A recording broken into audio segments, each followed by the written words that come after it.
condiciones climáticas para la dispersión de los contaminantes. Agregó que se mantendrá atenta a la evolución de la calidad del aire y a las condiciones meteorológicas durante este inicio de semana. Además, la Secretaría del Medio Ambiente capitalina informó que entre el viernes, sábado y domingo se aplicaron 1,383 sanciones a automovilistas por incumplir las medidas restrictivas durante esta contingencia.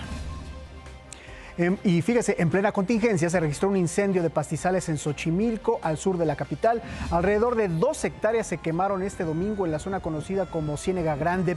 El heroico Cuerpo de Bomberos de la Ciudad de México y personal de la Comisión de Recursos Naturales trabajaron en sofocar el incendio cercano a la zona de Cuemanco y Canal Nacional. También los bomberos atendieron un incendio en una vivienda de la colonia Morelos, en donde resultaron lesionadas 2 personas. Esto en plena contingencia.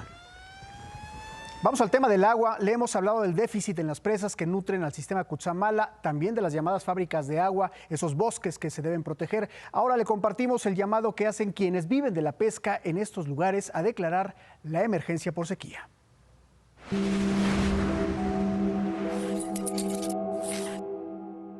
Y ahorita pues ahí lo que nosotros estamos haciendo pues, es pedirle a Dios que nos eche agua para que se llene la presa también, para tener agua.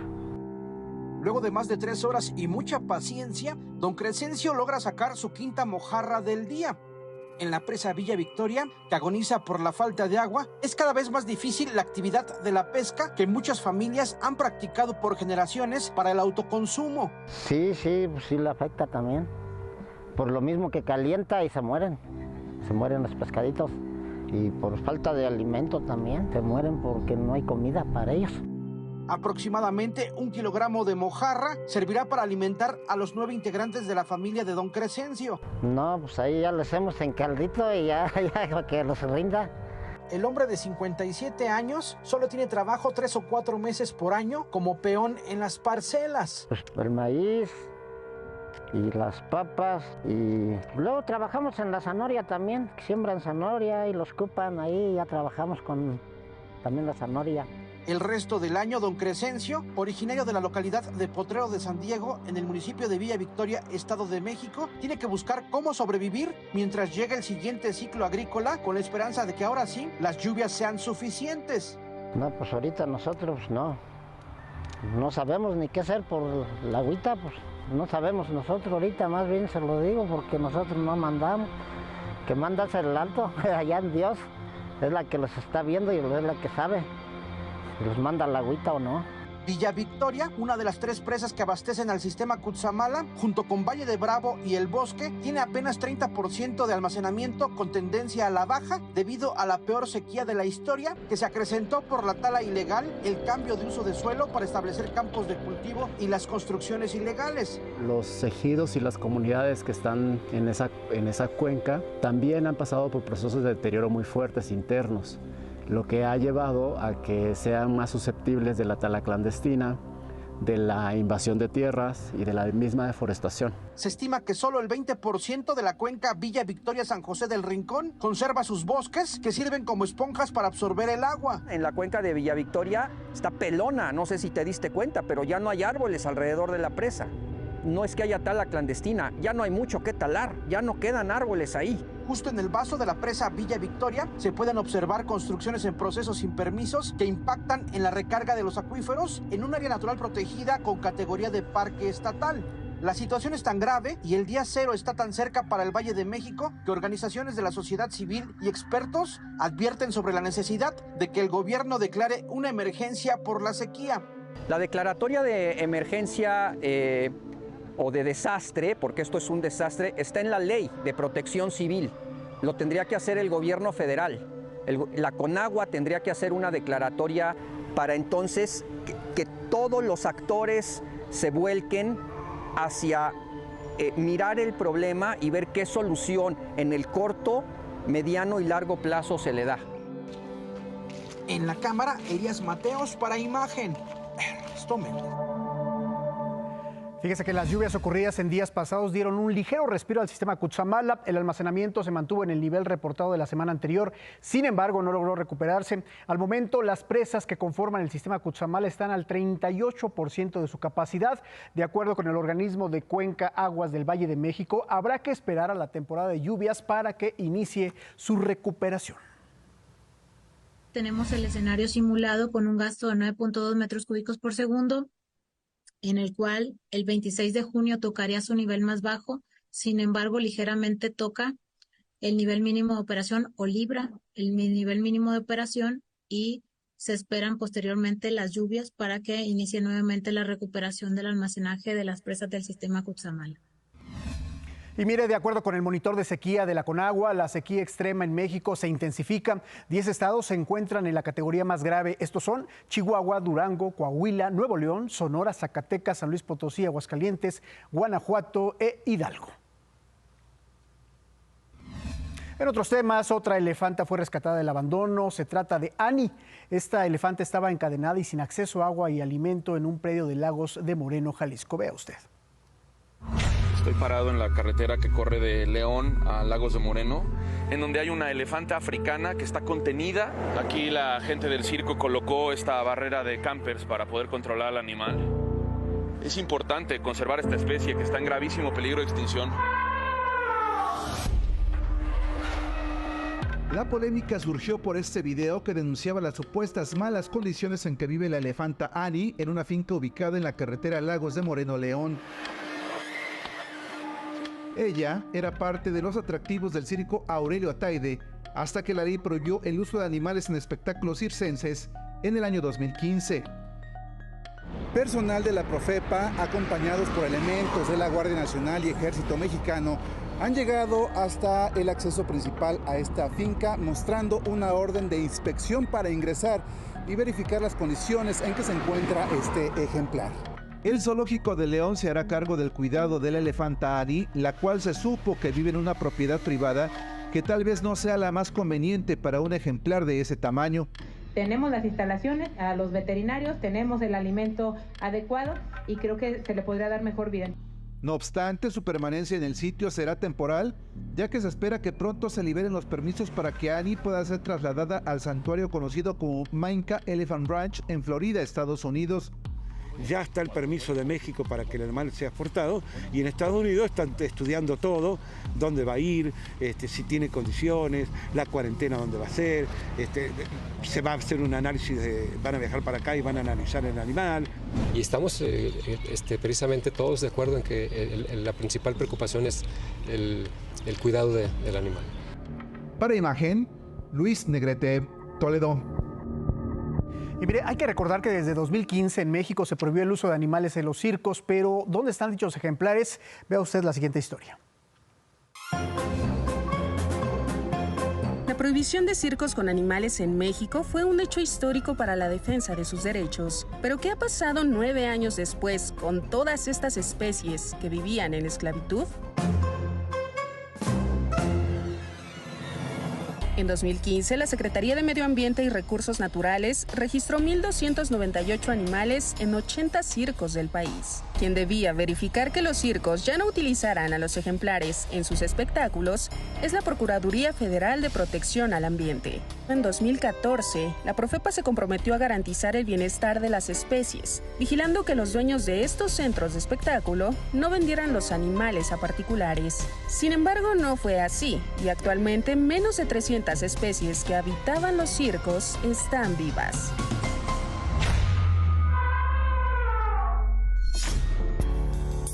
Cirqueros vendieron sus animales a coleccionistas. Algunos terminaron en manos de traficantes y otros convertidos en tapetes. Actualmente continúan poniéndose al descubierto casos de animales en condiciones inhumanas. El más reciente, el de la elefanta Annie, quien vivía en medio de casas rodantes y solo después de múltiples denuncias atrajo la atención de las autoridades, quienes aseguraron al ejemplar de manera precautoria y la trasladaron al zoológico de León, Guanajuato, mientras obtienen los permisos para que Annie pueda llegar a un santuario de elefantes en Florida, Estados Unidos. ¿Dónde quedaron el resto de las especies? La Ley General de Vida Silvestre fue una iniciativa que se quedó a la mitad Las autoridades no le dieron seguimiento a cada uno de los ejemplares como lo prometieron. Lo que se sabe es que muchas de las especies fueron entregadas a los zoológicos donde sobreviven enfermos y tristes. Esta es una realidad de la cual estaremos dando cuenta. Los animales asegurados por la Profepa son trasladados a unidades de manejo para la conservación de la vida silvestre, donde se realizan actividades de conservación, manejo y rehabilitación de todas las especies. En 2023, la Profepa aseguró 167 especies. La mayoría son reptiles y aves.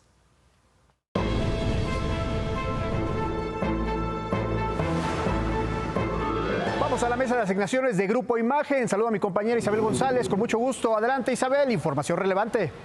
¿Qué tal, Enrique? Muy buenas noches. Te saludo desde aquí, desde la redacción de Grupo Imagen Multimedia en La Guardia.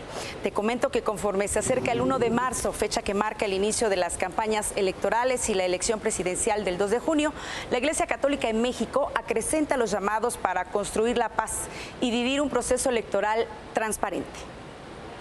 El llamado de los líderes católicos en México cobra fuerza al revelarse recientemente que ante la permanente violencia en algunos territorios del país, varios de sus integrantes se han entrevistado con jefes del crimen organizado en busca de una tregua. Es el caso, por ejemplo, de los 4 obispos de Acapulco, como lo dio a conocer José de Jesús González, obispo de Chilpancingo, Chilapa. Los obispos del sur del Estado de México desarrollaron la misma estrategia en busca de paz, según lo admitió hace unos días Maximino Martínez, obispo auxiliar de Toluca.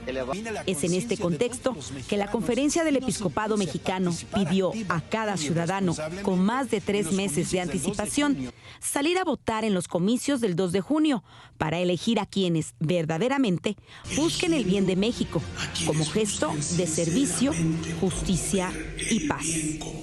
Para los criminales, el llamado de la Iglesia Católica ha sido cesar los abusos e intimidaciones que cometen, así como reivindicar su camino.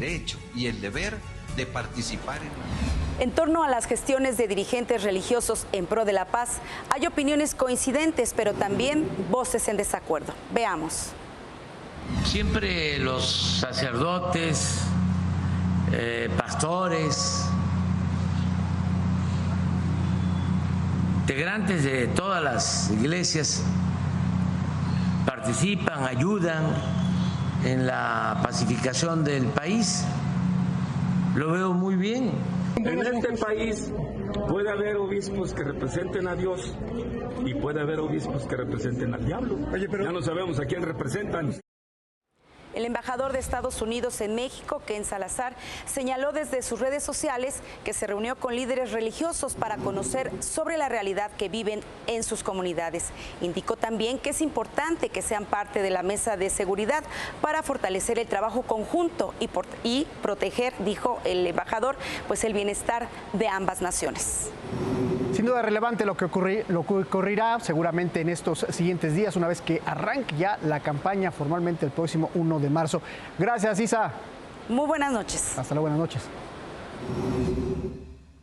Bueno, ¿y qué opina precisamente la gente con el llamado de paz que realiza la Iglesia Católica? Opiniones divididas, sin duda. Vea usted.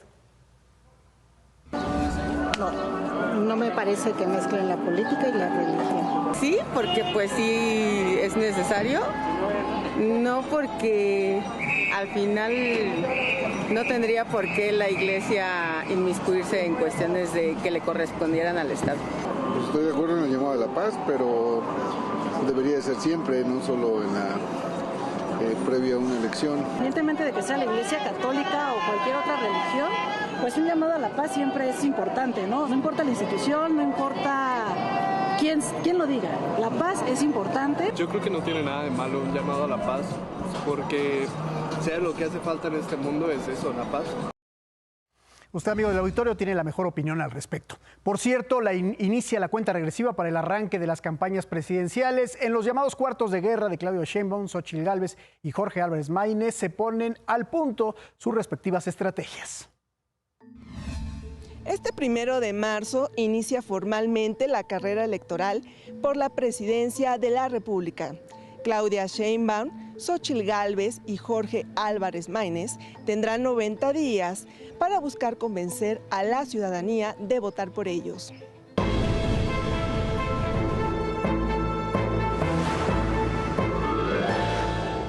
estos días previos al arranque de campaña, Claudia Sheinbaum y su equipo cercano trabajarán en las propuestas que anunciará el viernes en la concentración del Zócalo, sitio emblemático para el movimiento de la transformación. Hasta este domingo, la ex jefa de gobierno no ha definido su casa de campaña formal. Sin embargo, se sabe que los días que está en la Ciudad de México, su cuarto de guerra se ubica en un domicilio sobre Río Churubusco. En tanto, la virtual candidata del PAN, PRI y PRD, Xóchitl Gálvez, iniciará su campaña a la medianoche del jueves, madrugada, de viernes en Guanajuato, bastión del panismo. Posteriormente encabezará un mitin el mismo 1 de marzo a las 5 de la tarde en el centro de Irapuato. El búnker donde opera la candidata de oposición y su equipo principal seguirá siendo donde lleva a cabo sus llamadas conferencias de la verdad en la colonia Anzures. Esta semana, Xóchitl Gálvez también revisará los detalles de sus propuestas de campaña y sostendrá encuentros con las dirigencias nacionales de los partidos aliados. Por su parte, el candidato de Movimiento Ciudadano, Jorge Álvarez Maínez, quien este sábado rindió protesta junto a los candidatos de su partido, llevará el pleito con los priistas hasta Sonora, donde se prevé ahí su arranque de campaña, estado de donde es originario el exgobernador, exsenador y exdiputado Manlio Fabio Beltrones, con quien se confrontó en redes sociales. Aún no se define el municipio donde será el mitin. Su casa de campaña se ubicará en las instalaciones de Movimiento Ciudadano en la colonia Nápoles de la Ciudad de México. El ex coordinador de la bancada naranja en la Cámara de Diputados adelantó en sus redes sociales que en su campaña presentará propuestas inteligentes. Este 2 de junio se renovará el tablero político del país como nunca antes. Serán 20,000 cargos de elección y serán los ciudadanos quienes definirán a quienes tomen las decisiones de los poderes políticos, económicos y sociales del país. Para Imagen, Jimena Mejía. Este sábado 24 de febrero se celebró el 84 aniversario del Día de la Bandera, decretado en 1940 por el presidente Lázaro Cárdenas. La ceremonia oficial que tuvo lugar en el puerto de Mazatlán, Sinaloa, fue encabezada por el presidente Andrés Manuel López Obrador. En ese lugar, el secretario de la Defensa Nacional, Luis Crescencio Sandoval, destacó que este símbolo patrio es lo que da inspiración e identidad nacional a México. Es nuestra bandera por la que valientes mexicanos han luchado a lo largo de la historia defendiendo nuestra patria, pero también es nuestra bandera la que ondean con orgullo los deportistas nacionales cuando alcanzan el podio en competencias internacionales. Y mire, México tiene una de las banderas más hermosas del mundo debido a sus tonalidades y detalles en su escudo, de acuerdo con encuestas internacionales, pero también posee un lábaro patrio que se muestra de forma monumental, como es el caso de la que se ubica en la Plaza de la Constitución de la Ciudad de México, en un asta de 100 metros de altura, que este 2024 cumple 72 años de que fuera colocada en ese lugar y 25 años de la reforma para instalar la bandera de gran tamaño que hoy ondea y que, sin embargo, pues no es la más grande en el país, pese a sus 50 metros de largo por 28.57 metros de ancho. Le cuento que en el Cerro de Tehuehue, en el municipio de Iguala, Guerrero, el asta de 110 metros soporta una bandera de 55 metros de largo por 31.43 metros de ancho. Y ahora vámonos hasta el norte del país. En la Gran Plaza de Piedras Negras, Coahuila, se encuentra la bandera más grande de México, de 60 metros de largo por 34.28 metros, que se iza a 120 metros de altura con un peso de 150 toneladas. Ahí tiene usted nuestra gran bandera mexicana. El presidente de Ucrania, Volodymyr Zelensky, habló de la guerra que enfrentan contra Rusia, misma que inició en febrero de 2020. El mandatario advirtió que las fuerzas rusas llevarán a cabo una ofensiva en Ucrania a finales de mayo o en el verano y se dijo preparado para el ataque. Añadió que esperaba que el Congreso de los Estados Unidos aprobara un nuevo lote importante de asistencia militar y financiera y que Ucrania necesitaba que esa decisión se tomara dentro de un mes. En más temas internacionales, el presidente de Argentina, Javier Milei, coincidió con el expresidente de los Estados Unidos, Donald Trump, en la Conferencia de Acción Política Conservadora realizada en Maryland.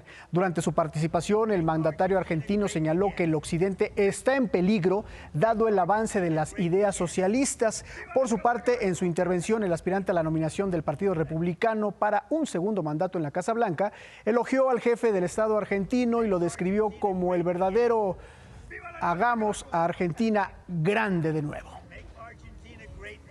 Hacemos una pausa comercial. Al regresar, el vacío legal de la maternidad subrogada en México. Le cuento la historia.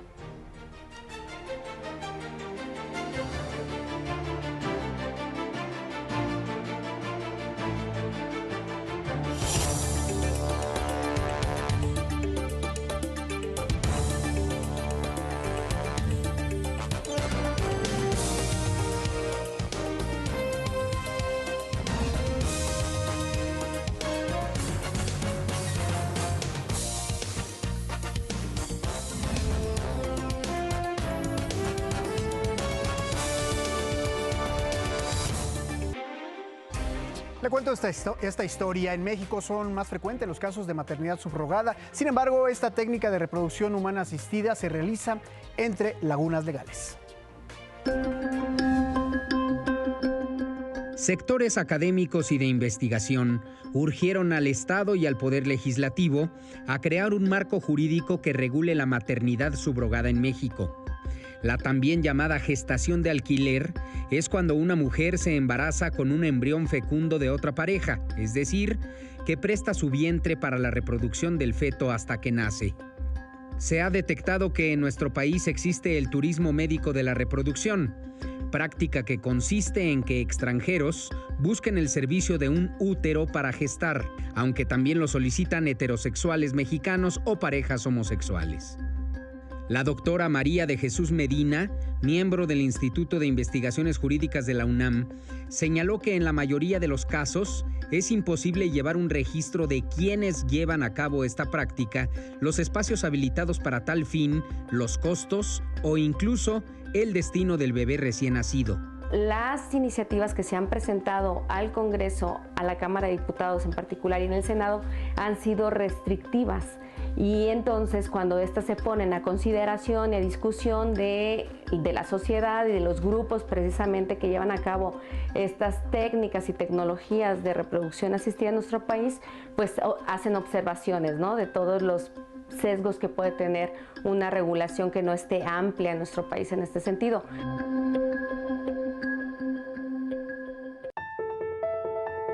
En febrero de 2022, en la Ciudad de México, se presentaron 2 iniciativas que buscaban regular la maternidad subrogada. Esto generó protestas por parte de colectivos feministas al considerar la gestación subrogada como una forma de explotación de las mujeres, por lo que se congelaron las propuestas. Que estamos hablando de explotación reproductiva. Por un lado, se está tratando al bebé como un objeto de comercio, es decir, se pacta, ¿no? Tú vas a gestar a este bebé por este dinero y cuando haya nacido me lo vas a entregar, ¿no? El sitio web UNAM Global difundió el caso anónimo de una mujer del Estado de México que alquiló su vientre y se hizo llamar Heréndira, contratada por un matrimonio francés. Pagan 300,000. 150 durante los 9 meses y una semana antes te entregan, por ejemplo, 75, entregas al bebé y te dan los otros 75. Pero supongamos sí que los padres biológicos le dicen a la gestante subrogada que si el producto, el embrión del feto, tiene alguna malformación genética, enfermedad genética, pues lo tiene que abortar. ¿Y qué sucede? Que si esta mujer dice que no. Algo parecido le ocurrió a Heréndira al complicarse el embarazo y perder al bebé a 1 hora de nacido. Muchísimo el saber que se murió, el saber que no iba a llegar con su mamá, el saber que no pude ayudarla. Llegué en un momento de que yo no me daba cuenta ni en qué día vivía. O sea, mis hijos dejaron de ir a la escuela. Perdí noción durante 2 o 3 semanas. Por lo que yo viví, siento que es muy poco. Porque digo, si pones en riesgo a ti como mamá gestante, pues si mis hijos están pequeños, me hubiera pasado algo a mí, dije, ellos tampoco se iban a hacer responsables ni cargo de... La cifra negra en estos casos de maternidad subrogada seguirá creciendo, dicen los especialistas, mientras las autoridades no ejerzan un control que permita crear expedientes oficiales.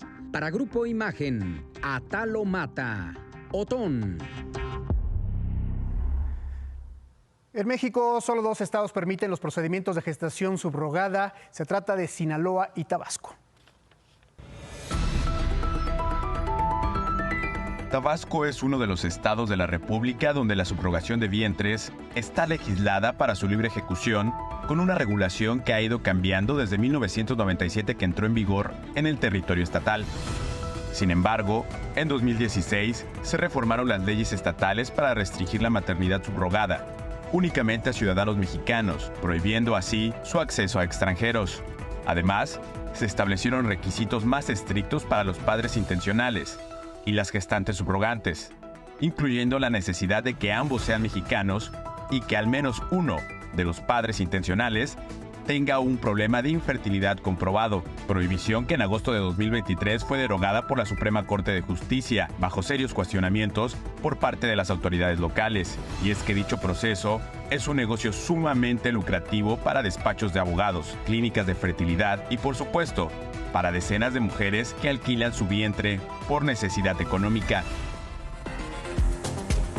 Las mujeres, regularmente de bajos recursos, son captadas en diferentes páginas y cuentas de redes sociales, prometiéndoles fuertes sumas a cambio de permitirse someterse al proceso de inseminación.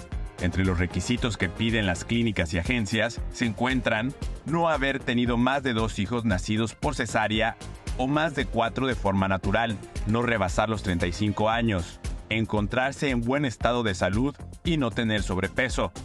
A cambio, se le ofrece hasta 200,000 pesos pagados a lo largo de los 9 meses que dura la gestación. Y es que, si llegaran a perder al bebé, no se les paga la suma completa. Según la Agencia para Subrogación de Vientres, SERMA, los costos por el procedimiento para mexicanos inician desde los 950,000 pesos hacia arriba, mientras para los extranjeros, desde los $72,000. La preocupante realidad es que defensoras de los derechos de la mujer estiman que por lo menos 50% de los contratos de subrogación de vientres están legalizados, dejando una cifra negra de nacimientos, de los cuales difícilmente se pueda conocer el destino que lleguen a tener estos bebés a manos de padres que tan solo por tener el dinero suficiente pueden pedir niños y niñas por encargo. Para Imagen, Cristo Ramírez. La maternidad subrogada o vientre de alquiler se ha convertido en una industria que alcanzará en el mundo los $129,000 millones para 2032, de acuerdo con el informe Surrogacy Market 2023-2032.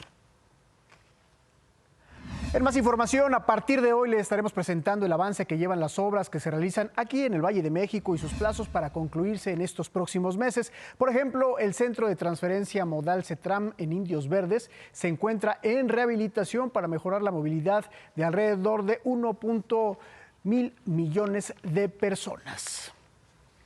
Vamos justamente con José Antonio García, que tiene más información sobre la rehabilitación de este CETRAM en Indios Verdes. Te saludo con gusto. Adelante, José Antonio. Hola Enrique, ¿cómo estás? Qué gusto saludarte esta noche aquí desde el Centro de Transferencia Modal del CETRAM en Indios Verdes. Te muestro en estos momentos las imágenes de cómo van aquí los trabajos en una de las obras más importantes de los últimos años en tema de movilidad de transporte público en el área metropolitana y que bueno, pues ya está a unos pocos días de ser inaugurada esta obra. Como te digo, bueno, pues están realizando ya los últimos trabajos, los últimos detalles que están enfocados ya principalmente en la zona de las escaleras mecánicas y también en la zona de los elevadores. Esta obra que pues dio inicio en el año de 2020 y que tuvo un costo de aproximadamente unos 362 millones de pesos. Este CETRAM, como te digo, una obra muy importante, va a conectar a miles de pasajeros de las zonas de Ecatepec, de la zona de Tecámac y de aquí, de la Ciudad de México, De hecho, pues habrá una extensión de ruta de la línea 4 del Mexibus que va a ir directamente hasta la zona de La Raza. Aquí en Indios Verdes pues habrá importantes accesos para que los usuarios puedan transbordar de la zona de los Mexibuses hacia la línea 3 del metro de una manera directa. Así es que bueno, pues ya nos dicen las autoridades del gobierno de la Ciudad de México que están a punto de entregar esta importante obra que tardó 4 años en ser construida y que bueno, pues también no solamente van a ser beneficiados los usuarios del transporte público, sino que también pues va a dar una mayor movilidad a los autos particulares que pues se van a trasladar hacia la autopista y carretera federal México-Pachuca. Esta mejora pues va a ser significativa aquí en esta zona. Así es que bueno, pues vamos a esperar, quizá ya en las próximas semanas sea inaugurada esta importante obra aquí al norte de la Ciudad de México. Por lo pronto el reporte que tenemos, Enrique, muy buenas noches. 1.1 millones de usuarios beneficiados. Gracias, José Antonio, buenas noches.